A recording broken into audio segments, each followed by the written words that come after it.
The bursting of the nation's housing bubble adds up to a subpar Major shakeup on Wall Street. Lehman Brothers has filed for Chapter 11 bankruptcy protection. The mortgage crisis and the government takeover of mortgage giants Fannie Mae and Freddie Mac. Alan Greenspan calls it a once-in-a-century financial crisis. Meltdown on Wall Street, the worst since 9/11. One giant collapses, another is bought. President's economic generals warning Congress approve a $700 billion bailout or face dire consequences. The outlook for the economy, and thus for credit quality, remains uncertain. I have talked to the heads of almost every single one of these firms in the last 72 hours, and he has no idea what it's like out there. None! Yes, I found a flaw.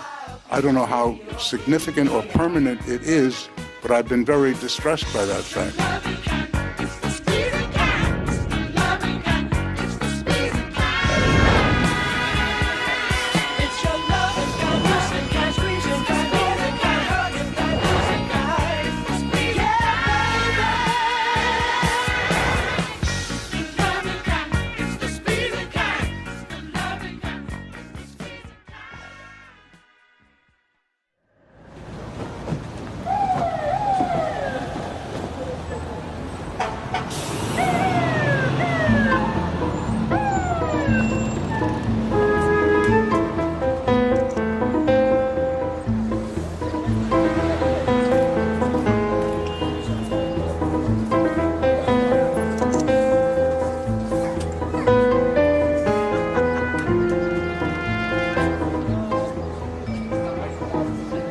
Welcome to New York City, financial capital of the world. Welcome to Wall Street. This is the heart of American capitalism. Before I begin, a few things about the tour. One is, I'm not used to the camera in front of me. One is, let's make this tour interactive. Feel free to ask me questions. One of the things I love the most is you guys getting the aha moment. If you can walk away today with a better understanding of Wall Street, better understanding of the financial crisis, I've done my job, all right?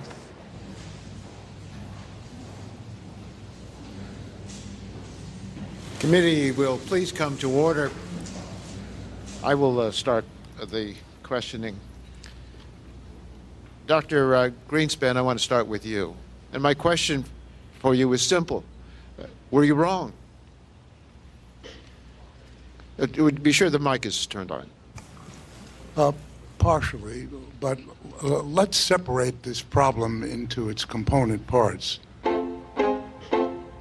We're talking about explaining history, major world historic events.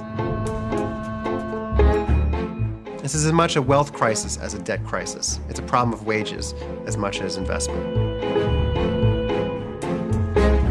It's a debt crisis, but it's also very much a crisis of economic theory. I think the income distribution was the initial step in the dynamic that drove the debt crisis. It's horrifying. I mean, this is, you know, all the people that we trusted have turned out to be completely untrustworthy. This crisis is a total failure of markets. So it's not simple.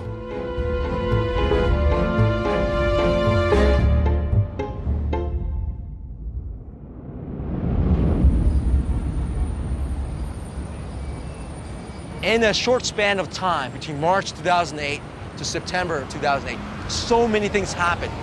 Fear was in the marketplace. And so I want to tell you, in 6 months, 3 of the top investment banks would fail. And they would tell you the top U.S. insurance company would fail. And they tell you Freddie and Fannie, top mortgage issuers, bankrupt. Oh, Iceland, bankrupt. Bank runs around the world. If someone would tell you this will happen in short 6 months, you think they're crazy. But that's essentially what happened. Dr. Greenspan, you had an ideology. You had a belief that that free competitive markets are by far the unrivaled way to organize economies. We've tried regulation, none meaningfully worked. That was your quote.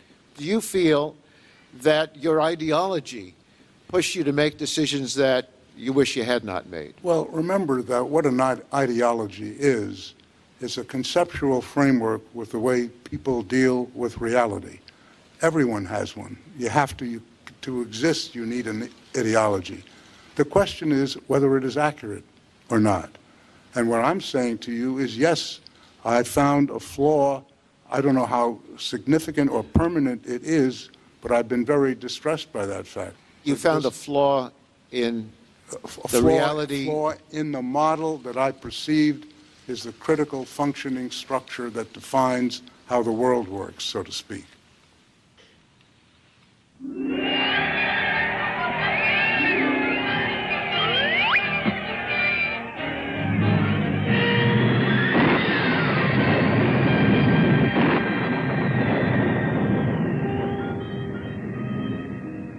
It wasn't so long ago in the history of man's voyage toward a better world that ships were carrying eager passengers toward the shores of a new nation that was just in the building.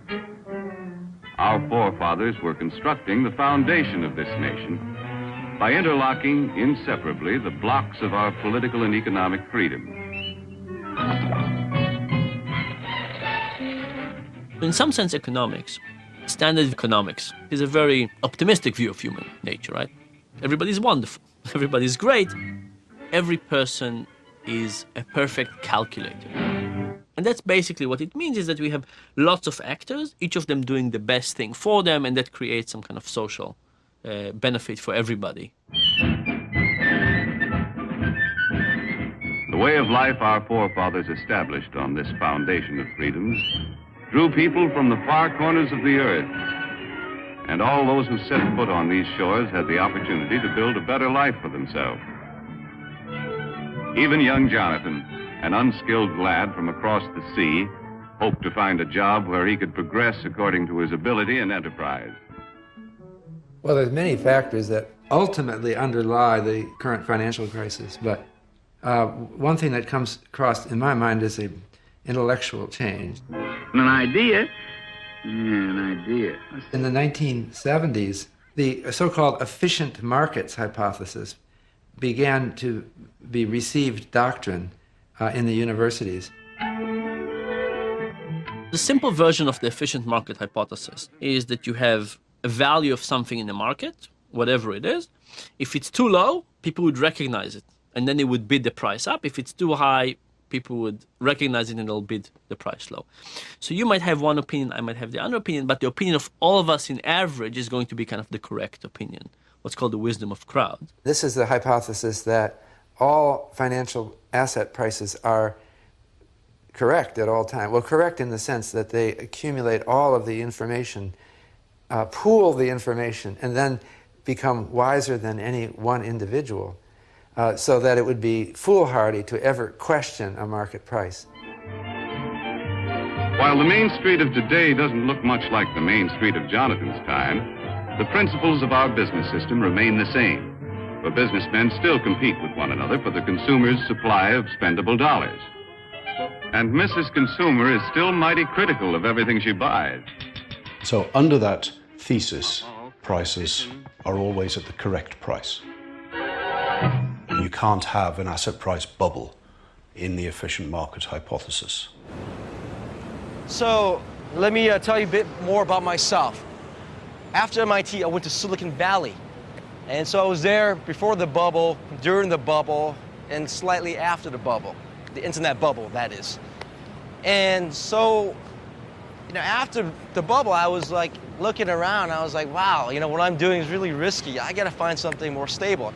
What I became a bond trader of essentially subprime mortgages bonds.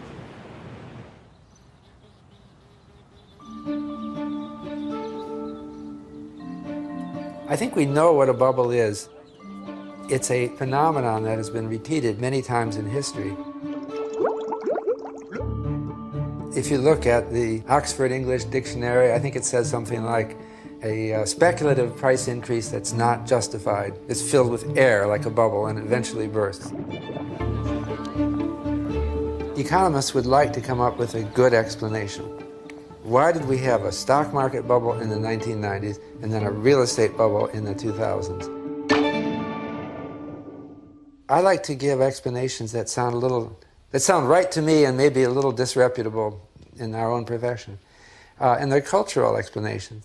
One thing that strikes me as having been very formative for people's thinking was the explosion of capitalism. Government is not the solution to our problem. Government is the problem. It started with the Margaret Thatcher and Ronald Reagan revolutions that brought free markets to more prominence. And then it moved on with the breakup of the Soviet Union.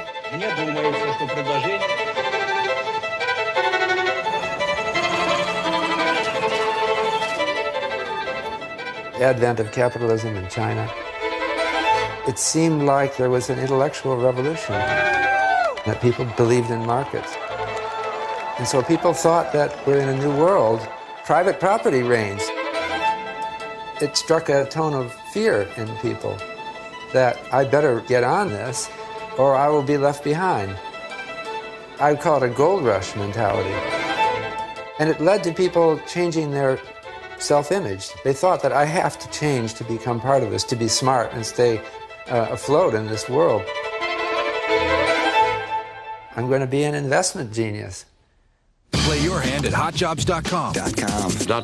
It looked like the .com, all those tech stocks were a great way to invest your money, and so money flooded in. Today I'm talking to some city pets. Ooh, ooh, hey poodles! Did you know that pets.com delivers food, treats, and toys? And lo and behold, you can't make money selling pet food on the internet.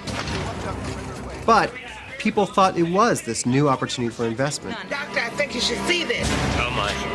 Well, what is it? He's got money coming out the wazoo. What do we have? Money out the wazoo. Move this man to a private room.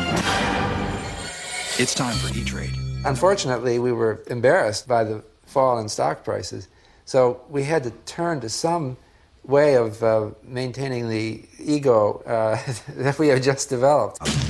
We started to think we had a smart response called sector rotation. Rotate out of the, that's a little bit of jargon, rotate out of the equity sector into the property sector.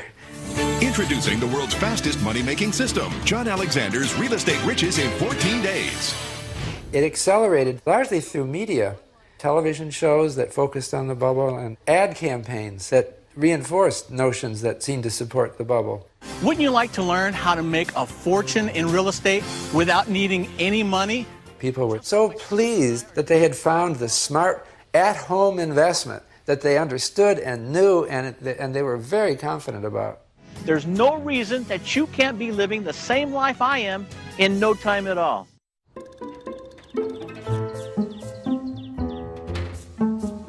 It's humiliating. I am an economics correspondent for the New York Times, and I'm 10 months past due and in extended discussions with the lender. I'm kind of amazed, actually, that I'm still in this house.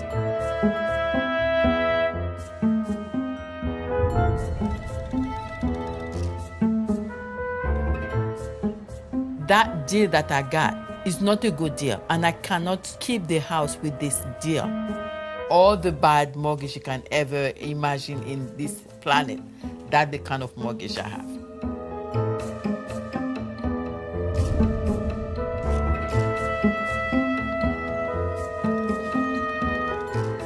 I'm a working stiff. I'm a regular guy. I have a job. I'm trying to get ahead. And I thought this was a smart way to do it.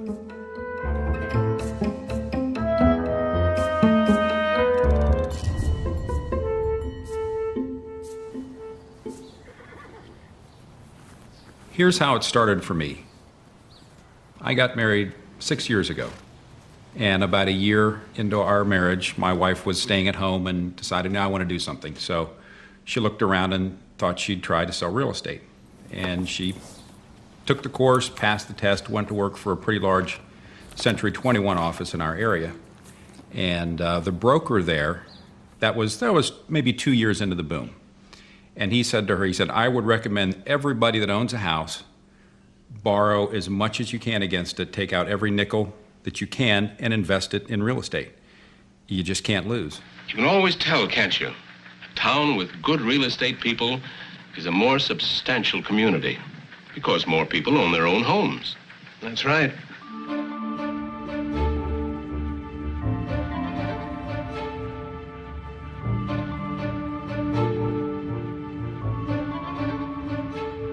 You could look at a house that was 2 years ago $300,000, now they're $600,000. They're just astronomical. And you see it happening all around you. Everybody's getting in on it. So I'd been in my house 12 years or something like that, and I'd built up equity. And I thought, wow, he's right, I should do that. So that's what I did. The efficient market hypothesis is built on the simple idea that as the price of a good goes up, we tend to demand less of it. So the supply and demand matches. That's what gives us the stability in the system.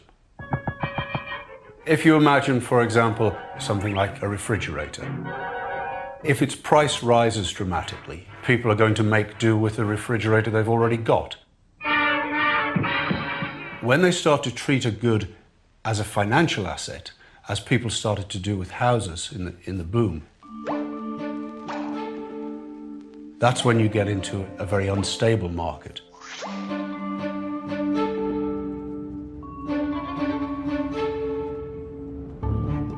Asset markets are dramatically less stable than goods markets. You don't see the price of Chevrolets skyrocket and then plunge. The key difference between an asset and a good is when you buy a good, you want to use it. You're not going to resell it. When you're buying an asset, you're buying it in the hope of being able to sell it in the future for a higher price. So if we see that its price is rising, we then tell ourselves that we're very smart and we go out and buy some more of that asset. So in goods markets, when prices rise, demand falls. In asset markets, when prices rise, demand often rises as well. In the asset market, the very fact of its having grown in price fuels demand for additional purchases of the asset. It also fuels additional purchasing power because people can borrow more against the value of the assets they own that went up in price.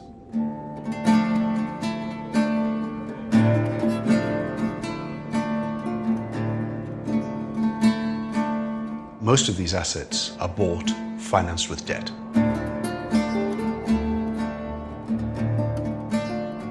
When we buy a house, we buy it with a mortgage, so it's debt financed. If one of those assets goes up, you're able to borrow more money against that asset. So your spending power for new assets rises as the prices go up. I bought several investment properties. I'd buy one and I took equity out of my house, or I'd buy one and then go look at another one, take equity from the one I just bought in order to buy as much as I could. I bought at exactly the wrong time. I went on a buying spree right at the peak. In fact, the most expensive property I bought in Hawaii is still today the highest price in that development 3.5 years later. I was the peak. I had to buy around the peak. I was the highest one. Immediately after that, the next one was less. How does that make you feel? Great.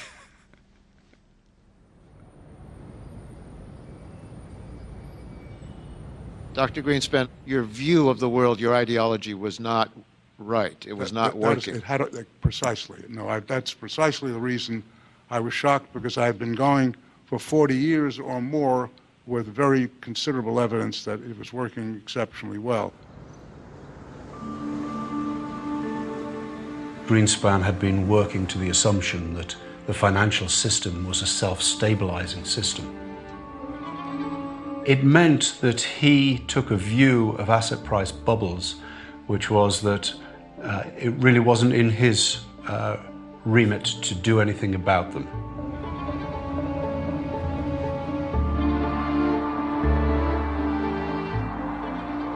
He had this idea that the central bank should never question asset prices. It should only take action when asset prices started to fall.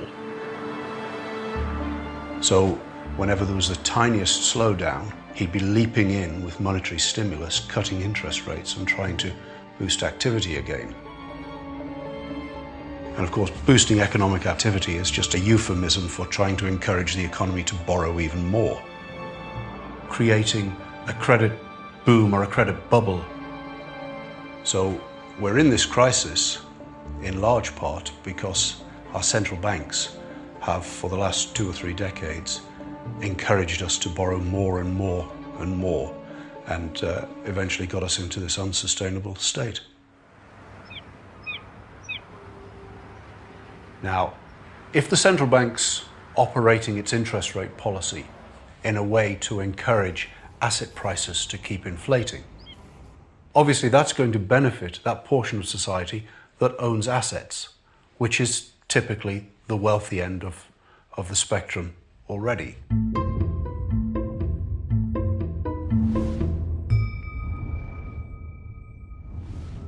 In 1900, many men had to work 10 hours a day, 6 days a week, to earn enough money to provide their families with the bare essentials. Hand labor was the rule in the home as well as the factory. A half-century later, we had invested enough in our business system to provide the average worker with efficient and expensive buildings and machinery to enable him to produce enough in a 40-hour week to earn twice as much as the 1900 worker earned in a 60-hour week. This shorter work week gives us all more leisure time to enjoy a standard of living beyond the wildest dreams of anyone who lived a half-century ago. The more we earn, the more our families have to spend for the things they need and want. You ask an American, when was America most prosperous in the 20th century? Most Americans, outside of financiers and Wall Street, will tell you the 1950s. It's thought of as this time of perfection, this golden age of capitalism with big fin cars and houses, and any guy could get a job and support his wife and kids. And this kind of lifestyle isn't possible for most people today. And fortunately, we have been able to raise our standard of living without sacrificing the spiritual side of life, which means so much to the American family. Now, this is also the moment in America that has the least income inequality in our history. And I don't think that's a coincidence.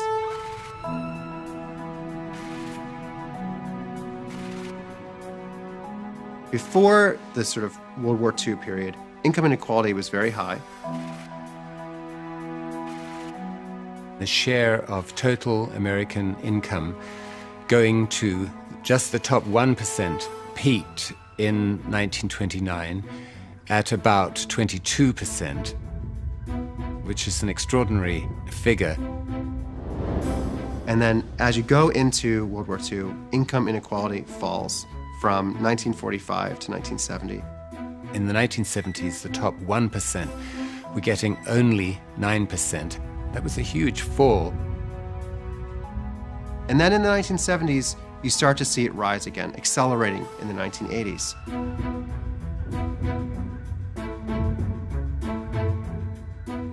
There's been a big shift in the way income growth has occurred in the United States, certainly, but also in other countries as well, though not to the same degree. What we've seen is that unlike the 3 decades right after World War II, when incomes grew at about the same rate for everyone, starting in the early 70s roughly, income growth started accumulating only at the top.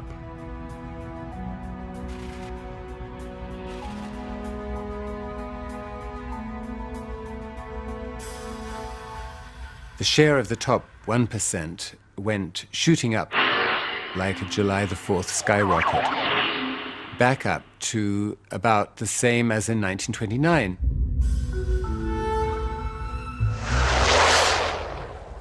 And partly that can be explained by the credit boom or the credit bubble. You were okay up to that credit business. Couldn't you make that a bit clearer? To really understand it, you have to go back to the 1920s. There was increasing inequality, but there was also increasing debt.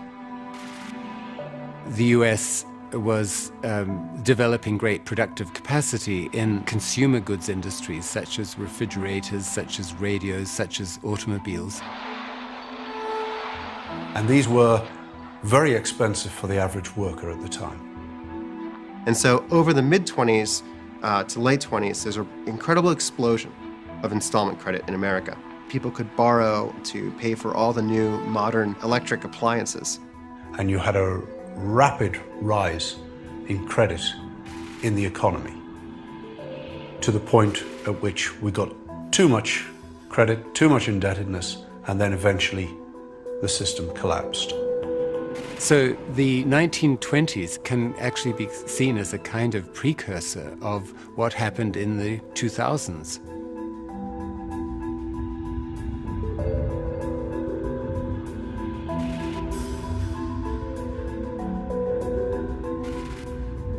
So you have a very pronounced U-shaped curve, just as we have seen happening with income distribution.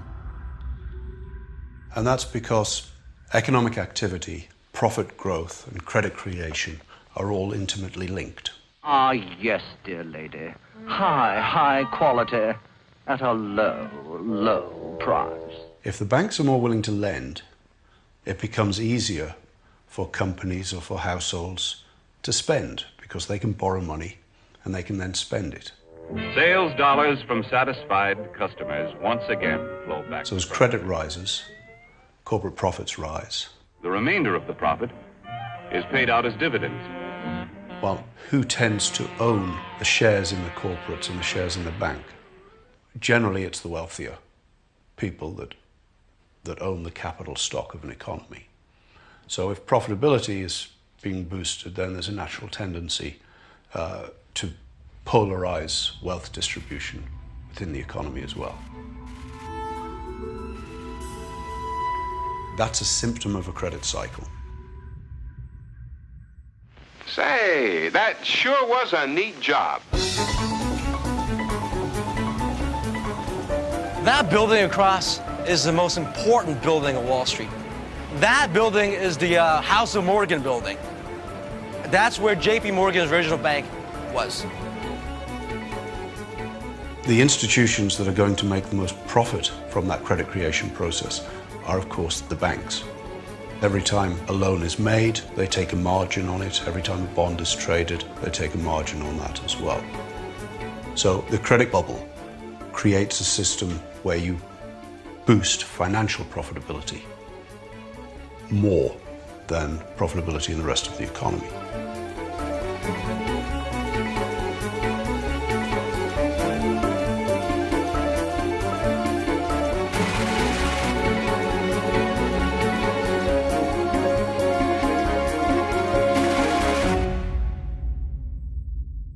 So if there's a boost to profitability for the banking sector, it tends to drop quite quickly through to pay for bankers, through to the bonuses. Here we go.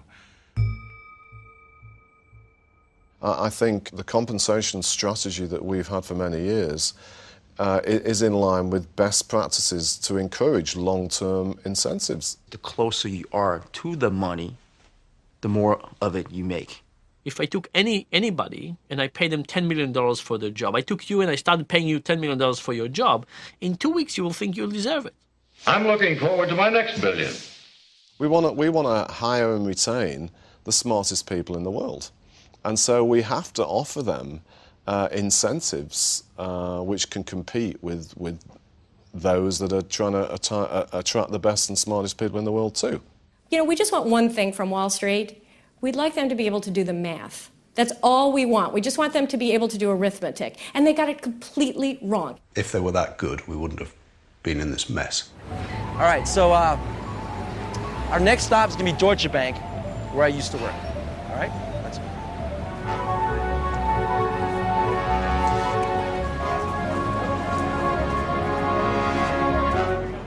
So it's been an enormous pyramiding of income and wealth in the last 30 years. If you look at the people in the top decile, the lion's share of the growth that occurred there was in the top 1%. slice that up and you'll see the lion's share of the growth in the top 1% occurring in the top 1/10 of 1%, and so on, as far as we've managed to go up and find data to check.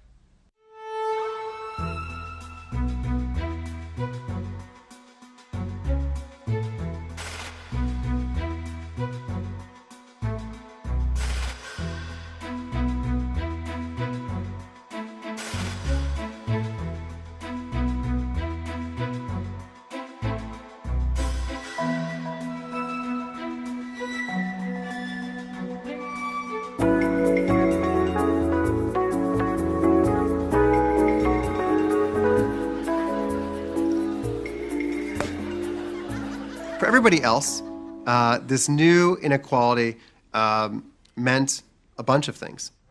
Only a business operating at a steady profit can give its workers security and From World War II until about 1970, wages grew very steadily.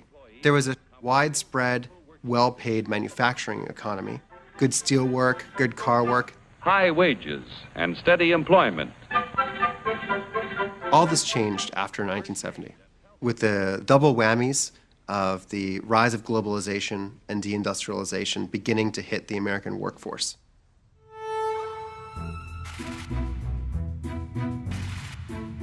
Through the 1950s, 60s, 70s, the bottom 90% of the American population was getting roughly 65% of national income.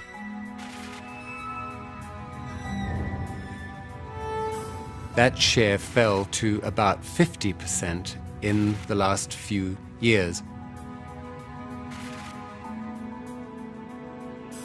Adjusted for inflation, the median wages stagnated from the early 1970s, except for a small blip in the early 90s, till today.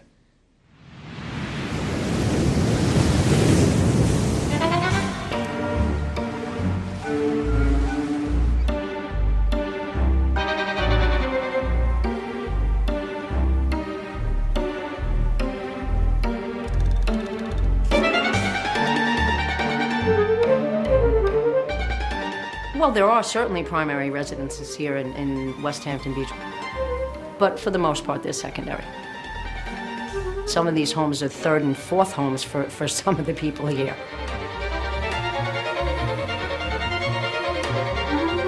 You can certainly get a small cottage here somewhere in $500,000 to $1 million, but the lower end properties are rare, and you generally need to really put some money into them to make them livable. With that said, you can certainly afford a house here around $900,000 all the way up to 10, 12, 20 million. So depending on how much money you have in your back pocket.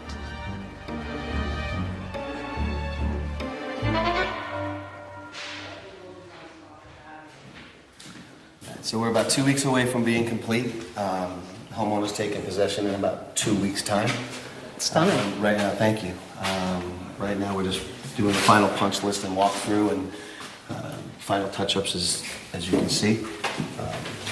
Great raised panel detail, custom kitchens. It's really coming along amazingly. Right. Thank you. The gentleman who bought the house is a chief operating officer of a hedge fund in Manhattan. This is their summer home here in the Hamptons. They have another home up in Westchester, Upper New York. Here's your home audio control force system. Again, he's able to control the house anywhere in the country, or anywhere in the world, as a matter of fact. It used to be that more was better, more was more impressive, more was everything. I think what we have in West Hampton Beach is what most people are looking for, which is simpler. That used to be the 10,000, 15,000 square foot house had to be. Today, that smart money is saying, I want to simplify my life. People are keen to want to scale down. That's what West Hampton Beach offers to people. It offers them a simpler life. Do I need the 17,000 square foot home? Or really can I survive with the 8,000 square foot home? And it's not, it's you know, there's plenty here. And you still get the Hampton address. So.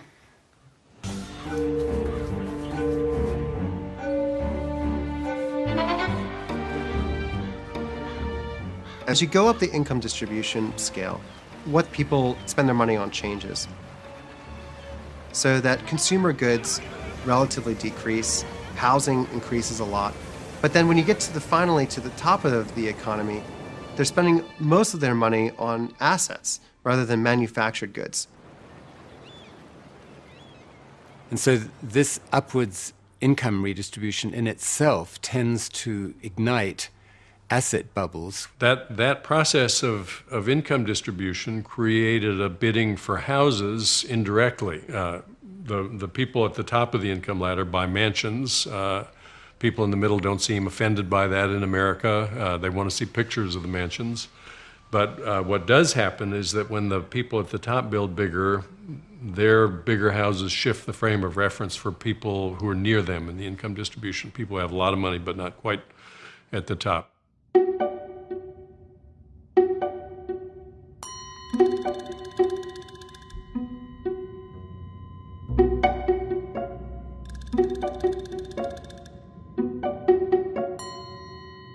So you get a cascade, one stage at a time, that drifts down through the income distribution. The median family now, if it wants to buy the median priced new house for its area, it's got to buy one that's now 2,400 square feet in size. In 1970, it was about 1,600 square feet. So 50% larger house you have to buy if you want to match the spending of people at your income level. If you're in the middle, well, maybe you shouldn't because you don't have any more money.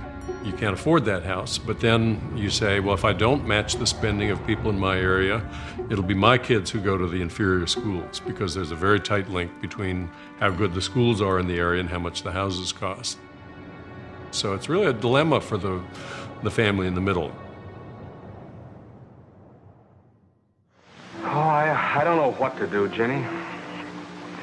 I want that house so bad I can taste it. Maybe we ought to wait. And wait. My colleague Carl Case and I, we wanted to find out what were the dynamics of home prices.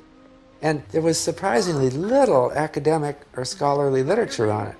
Someone would publish a paper in 1953 or something, and then it would just be forgotten. I find them in dusty volumes. And I thought, well, I'll link them together. So I created for the United States a home price index from 1890 to the present.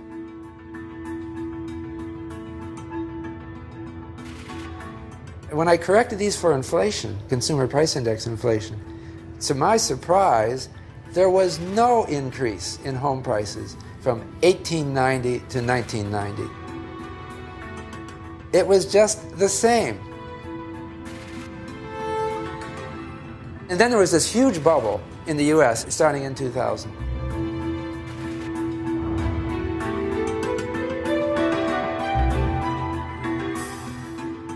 And that was the only one.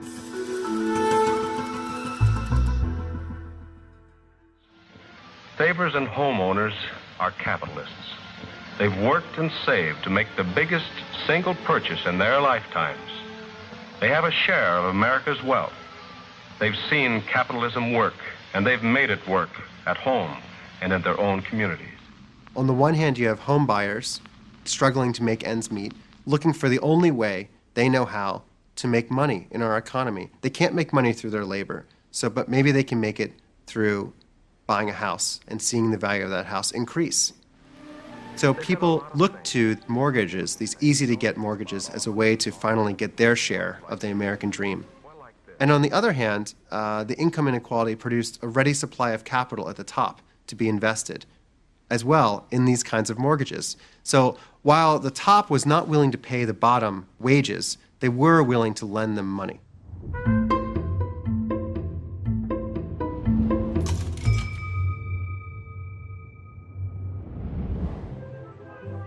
In a typical city or town, on a typical residential street, we find a typical home occupied by a typical American family.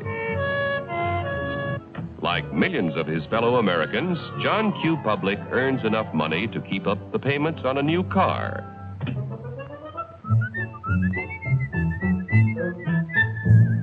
He takes great pride in owning a fine, new, long-term mortgaged home. that was built to last a lifetime. The way in which mortgages have been sold has changed tremendously over the 20th century. Sign right here. Mind if I read it first?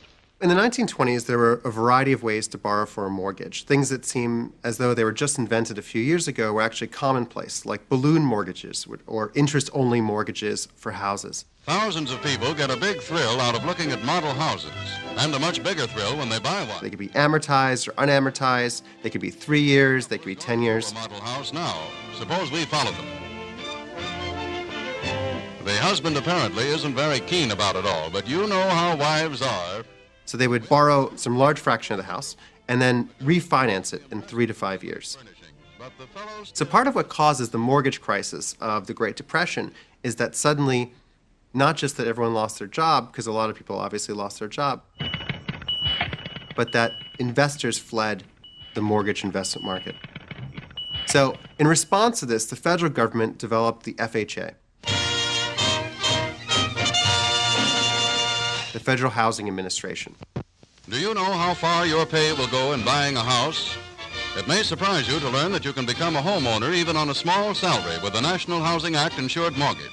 The FHA standardized the criteria for a good mortgage. By making it standard, it made it into a commodity that could be resold anywhere in America.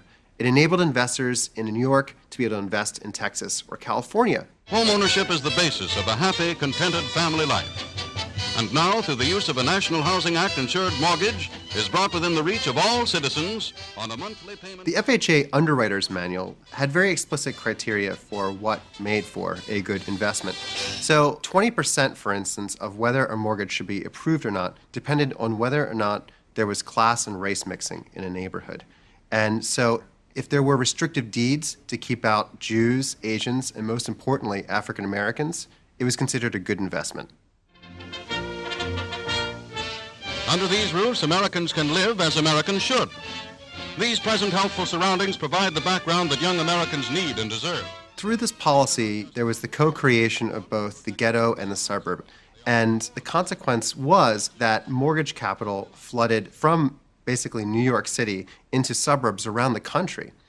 It made it very difficult for people who lived in the city, particularly areas that were multiracial or multi-ethnic, to get mortgage loans.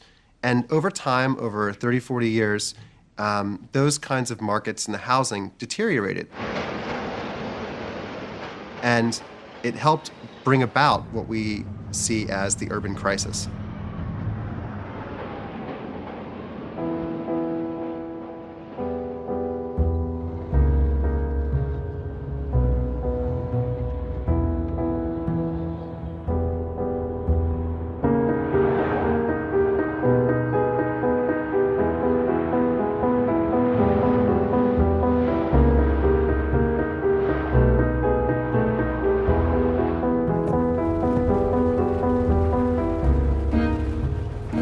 This is Bedford-Stuyvesant in Brooklyn, in New York City.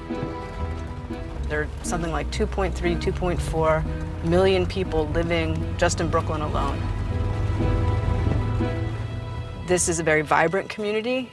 There's a lot of immigrants who live here and a lot of old-time New Yorkers, Brooklynites, families that have lived here through the generations.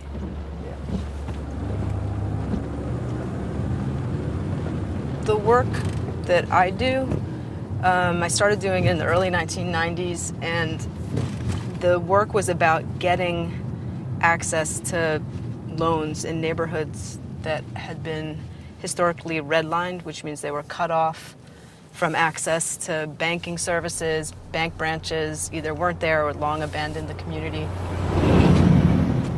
So we were working with community groups to try to get banks to make loans in neighborhoods that have been cut off from financial services. By the mid-1990s, the picture was just changing right in front of us because these same neighborhoods were suddenly flooded with credit. Consumer finance companies and other lenders had realized that there was a lot of money to be made by making mortgages in neighborhoods that had been cut off from mainstream banking. So much money was being made during the 80s and 90s that investors had to put it somewhere. And not just money being made in the United States, but all over the world. I mean, with oil, with the rise of China, there's a lot of money that's sloshing around the world. Capitalism works. And it's because capitalism works that there's more money to invest than ever before. So people began to invest a lot in mortgages.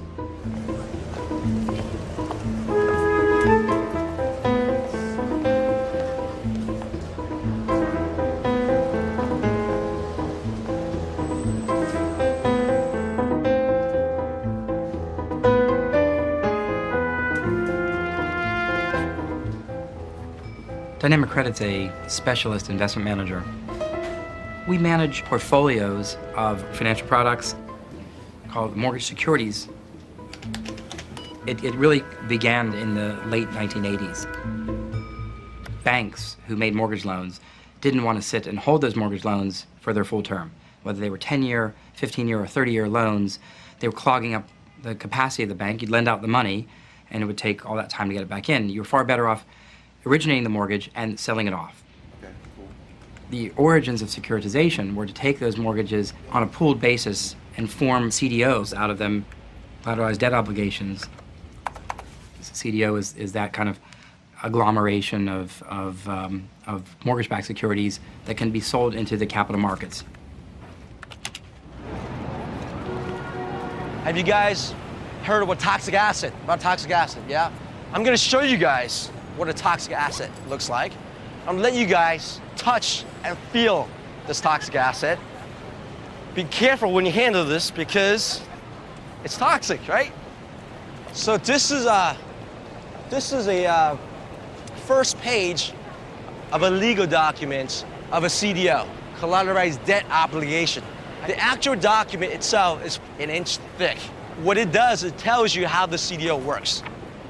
You basically take a pool of any regular cash producing instruments like a mortgage, credit card, corporate loans, you pull it together, you tranche it up, layer it in risk, in different risk layers, and then you sell that to investors around the world, okay? That's essentially what a CDO is. It's sort of like a Frankenstein sort of security. That's what it is.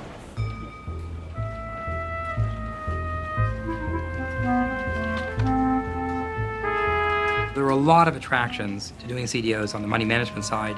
You get paid anywhere from 0.1% per annum on the balance on multiple billions of dollars, which could mean a couple $1 million a year of fees, to 0.5% per annum on a couple $100 million, perhaps corporate credit portfolio, which again could mean a couple $1 million a year of fees. And the best part of it was most of the work went into selecting the portfolio on day one, and then you were paid over years of time for, I'd say, doing a little bit more than babysitting. I would start with a nice, clean portfolio of AAA, AA, and perhaps some single-A mortgage-backed securities. But I'd have to add something else, what we call juice. It's an extra element of risk, which would pay a higher yield.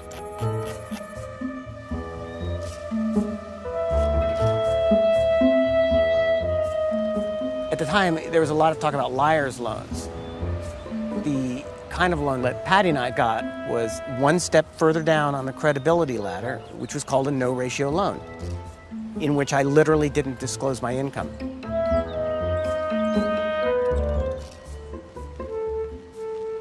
The house cost $460,000, which even to me was, at that time, was an astounding amount of money. The problem that I had was huge child support payments to my ex-wife, as well as alimony. So I was paying out about $4,000 a month, which is well over half of my take-home pay, That's disappointing. Oh, not necessarily. Let that be our problem. Borrowing the money, even under my circumstances, was the easiest thing in the world. The only thing that the lender knew, the only thing that they wanted to know was that I had a credit rating of over 700, that the house had been appraised and, was worth what the purchase price was, and that I had a job. They did confirm I had a job, but they didn't try to confirm what the income would be. Well, what are we waiting for? For me, it wasn't at all a financial investment. I had no expectation that I was going to make a bundle of money on the rising value of the house. It's a hormonal thing. It's a cornerstone to keeping your family together. It's a ticket to, you know, continued membership in the middle class.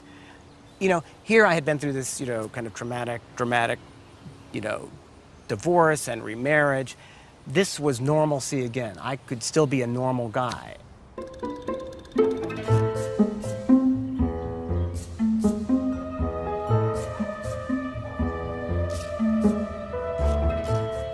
I used to have my own optical store. I needed financial help. So I went to the bank and I found out that each time I was talking with some financial people, they was asking me if I have a house. And they did explain to me that if I have a house, it will be like a collateral. So after I closed my business, I told me my new adventure would be to get myself a house. And then for my house, I can get myself another business. So we came here and I liked the house. He told me the house was $679,000. $679,000. I tried to get some other real estate, but in this neighborhood, the price is about the same. But he told me, you know what? It's a two-family house too. You can rent the other part and you can do the basement. They told me you're going to pay about like $4,000 a month. I said, listen, $4,000 is very expensive. They told me, don't worry about it. After a year, you can refinance. When you refinance, you can get the mortgage go lower. So don't worry, it's going to be just for 1 year.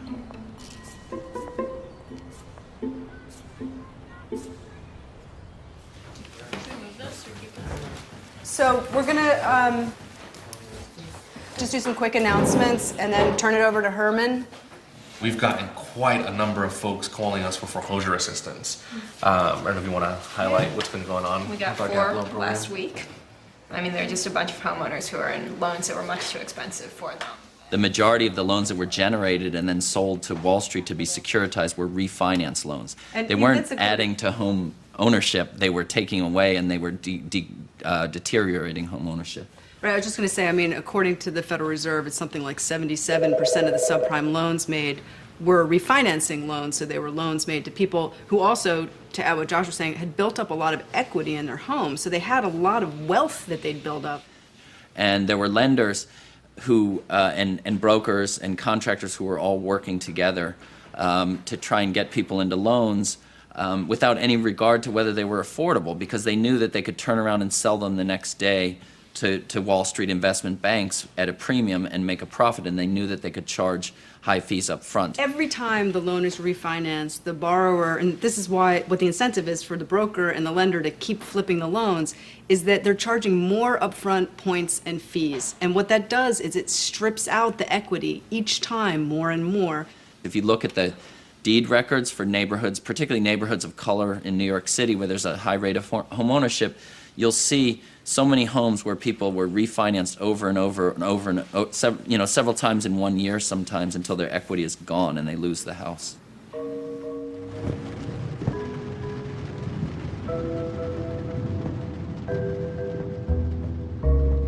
The banks were interested in maximizing transaction costs. One could understand, that's capitalism. That maximized their profits. But they were doing it at the expense of the poorest Americans. There were attempts to try to stop this. It was clear that it was predatory lending. But they fought back. They stopped the legislation that was moving forward to stop the predatory lending. I've seen this. I've seen the kind of lending patterns. I've seen what they've done to some of these poor people. And let me tell you, it is outrageous. If you are asking me, who do I blame for my own mortgage woes, I will tell you, absolutely certainly, I blame myself, and I don't put the blame on anybody else. I knew exactly what I was getting into, and I I knew better, actually, than most other borrowers. We began to struggle very quickly. We ran through what little extra cash cushion I had left in my savings. Then we were borrowing. I hate this. And we were borrowing more than we realized through our credit cards to keep ourselves afloat. But you know, sometimes these things work. We were borrowing on average an extra $2,000 a month. But where would this go then? A staggering amount of money. And the interest rates on that money were just through the roof. And I was trying to figure out what in God's name to do. And that's when I called my friendly mortgage broker and started wailing about my problems. Oh, excuse me. Chandler speaking. He said, look, I'll figure a way out of this, and indeed he did. Oh, put him on. The value of the house had gone up about 10% over those 2 years. Yes, sir. And we ended up boosting the amount we had borrowed another $50,000. I thought you would. The theory of the whole maneuver was if I borrow more against the house and pay off my credit cards, my credit scores automatically go up, even though the total volume of debt is exactly as high, maybe a little higher than it was before. And because I've got those higher credit scores, now I can get a slightly cheaper loan. Go figure. It makes no sense at all. You have to be pulling the wool over your eyes aggressively to believe this kind of stuff. Now we are beginning to see something of what a mortgage banker really does. The full and active life he leads, much of it behind the scenes, for the betterment of the community. The reason why the money, this capital, gets allocated into consumer debt and gets allocated into mortgage debt is because it actually has a better return than investing it in businesses, than investing it in factories or things that make things. And it's this simple, banal calculation that's behind all of this. It's not some greedy Wall Street banker. Wall Street bankers and all capitalists are always greedy. That's the basis of our entire system. It's that the opportunities for investment are different than they used to be. And that $1 put into credit card debt or into mortgage debt makes you more than $1 put into a factory.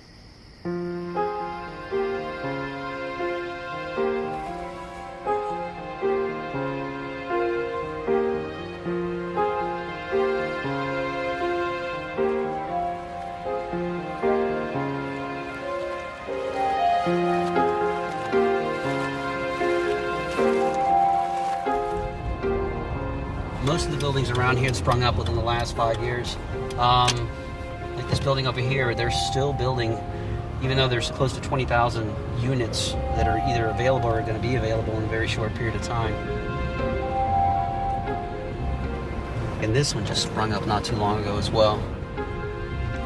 I think that there's 400 units and there's 50 people in it right now, so it makes for a lonely existence. In some buildings, they're empty. But what happens is that these banks, they get the financing to build these buildings, and they have to keep building.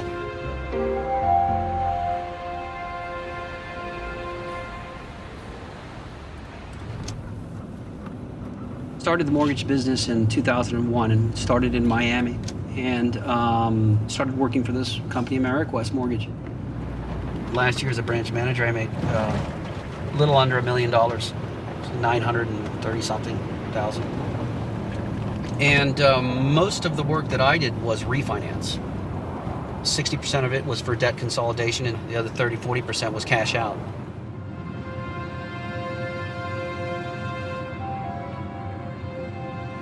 We felt like we were helping people, We'd walk into our office and there was baskets of flowers and fruit from people that we refinanced that weren't able to refinance, and we got them a loan, and now they were saving $400 or $500 a month, or we pulled their house out of foreclosure. It was a lot of that we did.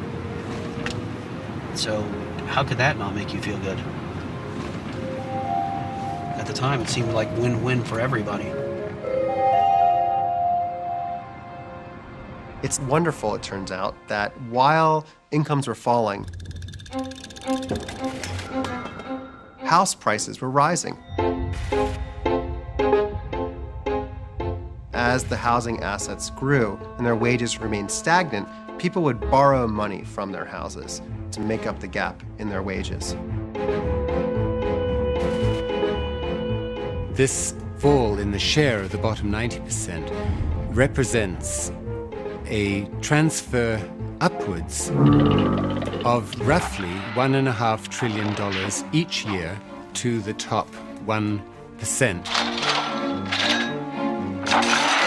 This enormous upwards redistribution of American income took place in a stable democracy, with governments that were promoting this upwards redistribution being re-elected time and time again. It's a very interesting question of how was the American elite able to get away with it.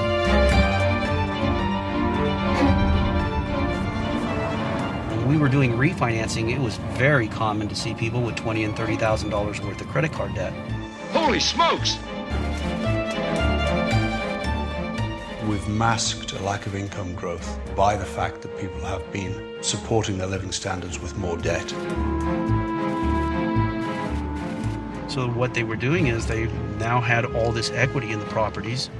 So a lot of people refinanced to get rid of that debt, to consolidate the debt. We had, in 1 year alone, over $900 billion in what are called mortgage equity withdrawal, much of that money going into consumption. So you have roughly $1.5 trillion a year going up and roughly $1 trillion a year coming down in the form of house equity refinancing. If the American population had been receiving something like the same income share as in the 1950s and 60s, then they would have been able to increase their consumption in a sustainable way out of rising income. But that's not what happened. The fatal flaw was the assumption that real estate values would always go up. And I think even a fourth grader would be able to tell you that's impossible. It can't happen. That's contrary to the laws of physics. It's contrary to history. And yet somehow everyone literally bought into that.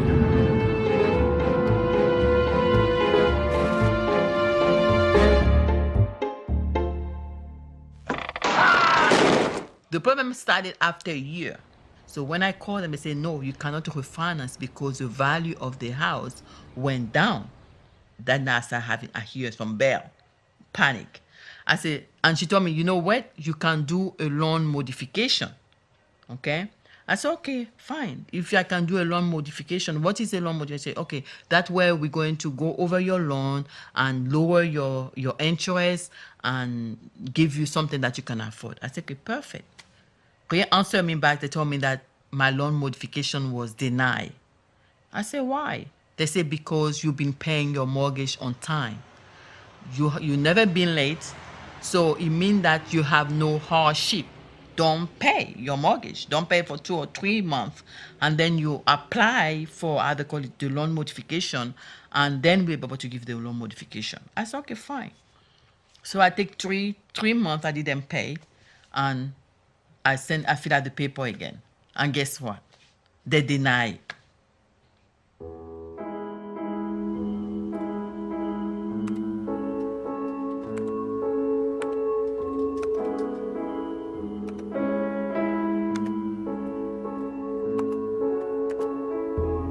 Tampa, St. Petersburg, New Orleans, Kenner, Mansfield, Ohio, Phoenix, Mesa, Scottsdale, San Jose, Sunnyvale,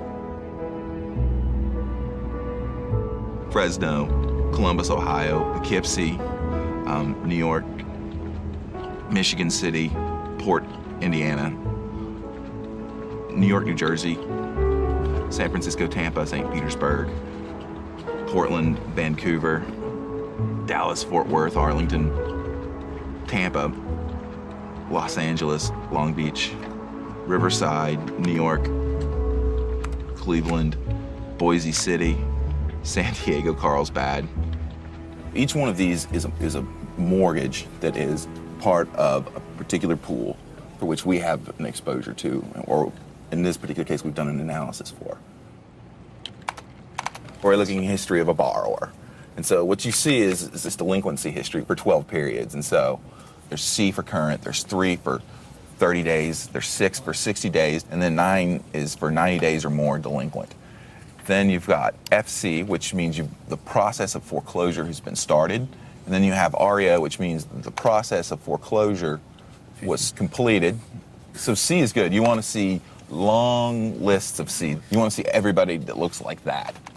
Where it gets bad is when you look at situations like this, where you went foreclosure, REO, and then the bank finally discharged the home, but they took a $193,000 loss on this home. And so interesting things are, you look at present stat is 9, but they started out current, and then they went through 5 periods of current, and then they got 30 days delinquent. Then they basically fought back to current. It appears that they've survived some event, and then they just went down this slippery slope, and this time they've turned the corner. Once you're 90 days delinquent, it's really tough to get back. It's kind of a dark world because you see it happen, and it's somebody's life.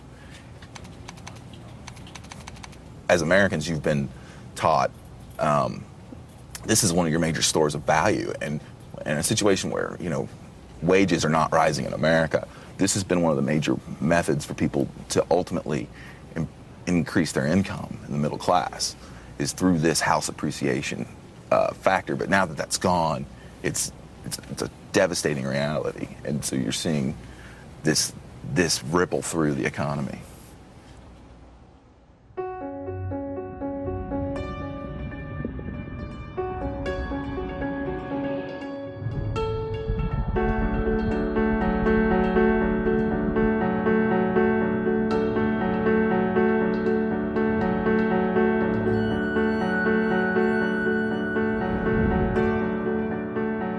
It's a myth that people didn't see this crisis coming. There was a lot of chatter in the industry. Despite the Dow hitting a 3-month high, more and more analysts are cautioning that a recession could be just around the corner.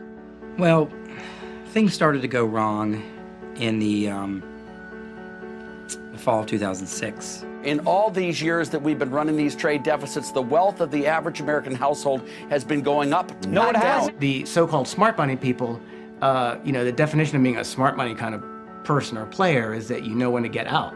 And so they all thought they knew when to get out. Sophisticated investors would negotiate for better protections. They'd say, well, I need more protection against potential defaults in the portfolio. So they'd get an extra 1% protection. But 1% extra protection was like saying to somebody, I'm going to give you an extra life vest to wear on the Titanic. When you see the stock market come down and the real estate bubble burst, all that phony wealth is going to evaporate. And all that's going to be left is all the debt. My safety valve in my mind when I did this, again, no one put a gun to my head, but I always thought if the market starts to turn, I'll sell. This is an economy that's driven by good economic policies, by good monetary policy, by good trade policy, and it's working beautifully. You started having borrowers not paying in the first month, the second month, the third month, and this wave of mortgages coming back to the originators. It's a zero-sum game. Every interest dollar paid is interest dollar earned. The people that earn the dollars are in China. What triggered it was an abrupt lowering of ratings on hundreds of subprime mortgage-backed securities. And that struck a huge panic into the whole structured products market. Investors suddenly knew that the game was up.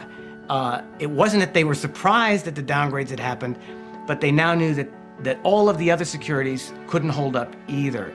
And knowing that, they bailed out very, very quickly. Oh yeah, we were surprised at how fast the devastation took place. There was no time to sell. Once there's blood in the water, everybody's running, and there was just no way out. The crisis came on us rather fast, and it took fast action. I think that the government had to prevent a collapse of confidence.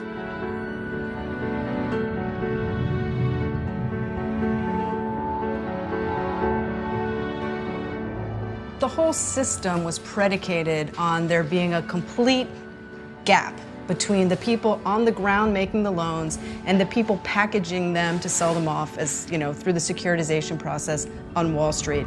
So that you can have people sitting in their high-rise building on Wall Street or wherever they were in their fancy offices, having no connection whatsoever and no regard, and not even in their imagination, thinking about what this commodity was that they were bundling and selling off. They were completely severed, and that was why this was able to go for so long, because one would hope there would be some people within that machinery that had some conscience, and that if they understood what they were packaging was actually translating very concretely into loans that were, let's just be blunt, ruining people's lives. I mean, wiping out people's life savings, stealing their equity, making people homeless, wrecking families. I mean, the devastation can't really be overstated, what it means to sort of be kind of induced into a loan that then spins out of control and leaves you without your home. Do I feel any responsibility?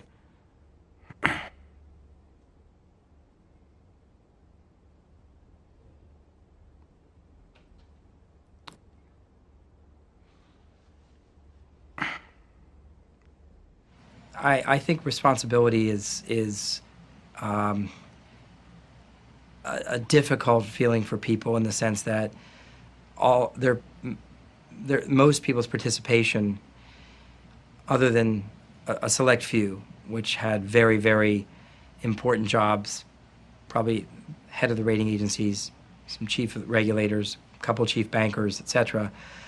Most of the other participants in the system, I think, kind of felt like cogs in the wheel of a much larger piece of machinery.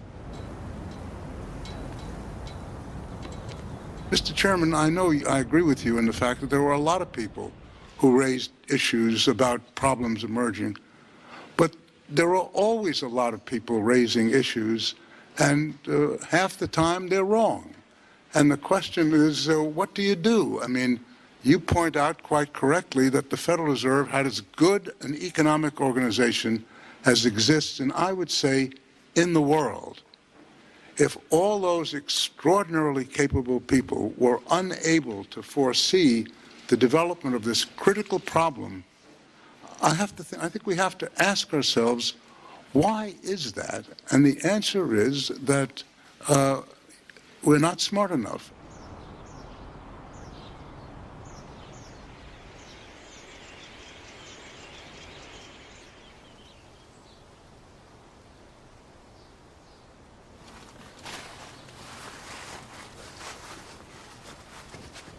My aunt had a riding stables in the Midwest, and every summer I'd go out there and work for her, so go on, girl.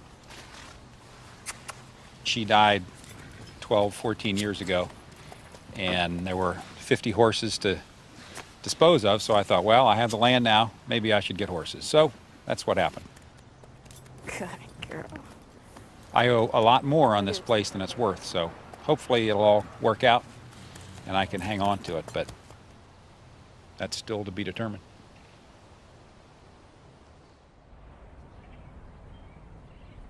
My situation right now is I'm waiting for a loan modification. I need a loan modification. My only way out is a loan modification. I don't want to live free. I know I have to pay my mortgage. I'm going to pay my mortgage. It would be a shame if I cannot hang up to my house. It would be a shame. It would be... I don't want to think about that because I don't think it's right, because I can pay for it. All I'm asking is the loan modification. Okay, the house, the value of the house was too high. The kind of mortgage I got was a bad mortgage. So why they cannot redo my mortgage for me? Why they're going to want me to lose my house for what they're going to do with it? To have, achieved a measure of respect in your life, worked hard to become a, correspondent in Washington at a famous newspaper, and, kind of been, in a way, a part of the establishment, and to now, see yourself plunged down to being, a debtor, the likes of which are being made fun of all over the place. It's just an awful experience. It was the kind of thing where you find out you're not as strong as you thought, you're a whole lot more foolish than you thought, and furthermore, you've lost maybe almost everything that you had in terms of your financial assets and maybe even in terms of your marriage. It doesn't get much worse than that.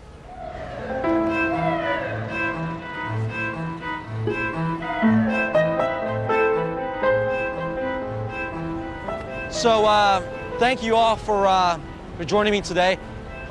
On this tour, I gave you guys a lot of information. I want to give you guys a few takeaways, key takeaways. People, when they talk about the financial crisis, they talk about the regulation of financial institutions. They talk about evil people lending money when they shouldn't, taking advantage of people, predatory lending. But I think all those things pale before the real crisis, which is the way in which capital moves in the economy and the way in which wage inequality has caused this capital to move so inefficiently in our economy. What we are doing, in effect, is transferring money from people who would spend it to people who don't need all that money and don't spend it. Record bonuses, hundreds of people getting more than $1 million a year, even when the company makes a loss. The problem is that when you have growing inequality, typically your level of consumption goes down. In the United States, we said to those whose income was not going anywhere, we said, don't worry, continue to spend, as if your income was going up. But the only way you do that is through debt. But that particular model has been broken. We need to have capitalism work for us, not work us over.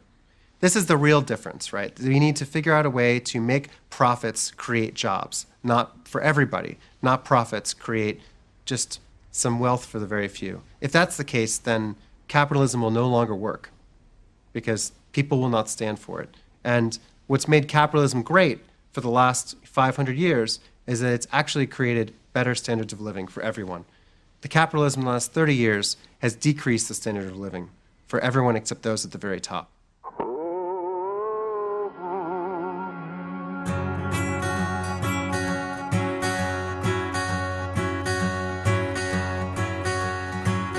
Jack built his house on sand. It sure looks good on paper. Jack's a fortunate man. Let's build a house like that so we can be just like Jack. Just like Jack. But when the sand begins to blow away the way that sand does, we gather round and say that's where the house that Jack built was. And why did he build his house like that?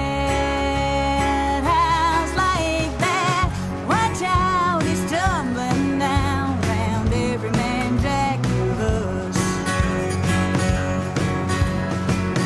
Up there in fine boy clothes, he's keeping up appearances so no one knows how bad it's gonna get for all of us cracker jacks.